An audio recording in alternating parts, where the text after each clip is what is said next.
আল্লাহর নবীর উপরে একটা আয়াত নাজিল করে জানিয়ে দেয়, ও নবী, ওমা লাকুম লা তুকাতিলুনা ফি সাবিলিল্লাহ, মুসলমানদের কি হলো, আল্লাহর রাস্তায় কেন যুদ্ধে নামো না?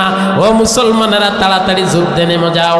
ওয়াল মুস্তাদআফিনা মিনার রিজাল, যেখানে দুর্বল মানুষগুলো আঘাতপ্রাপ্ত হয়। ওয়ান নিসাই ওয়াল উইলদান, যেখানে নারীরাও নিরাপদ নয়, এরপরে শিশুরাও পর্যন্ত নিরাপদ নয়। ঠিক না বেটি?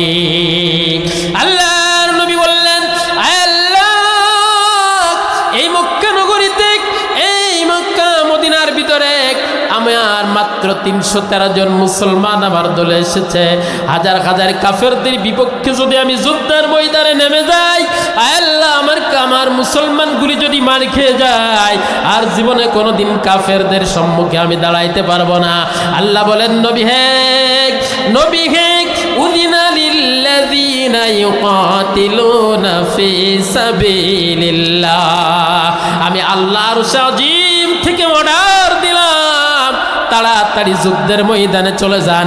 ওয়াকানা হাক্কান আলাইনা নাসরুল মুমিনিন। আল্লাহু আকবার। মুসলমানদের পক্ষে সাহায্য করার দায়িত্ব কারোর লাগবে না, একমাত্র আমি আল্লাহই যথেষ্ট।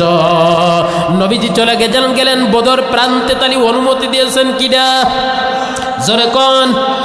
আর এইদিকে আবু জেহেল সারা জীবন অকাম আর কুকাম করে কাবার গিলাফ ধরে দোয়া করে, আল্লাহ, মুহাম্মাদের বিরুদ্ধে যুদ্ধে যাচ্ছে, আমার বিজয় দান করে দিও।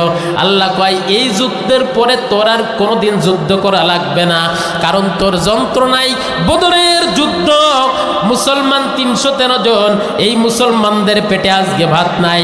বদরের যুদ্ধ হয়েছিল 17 রমজান 624 খ্রিস্টাব্দে।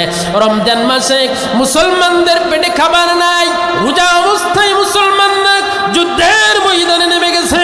ও আবু জেহেল, এরপর আর কোনো যুদ্ধে তোর শরীক হতে দিব না, এই যুদ্ধেই তোর জন্য শেষ হয়ে যাবে।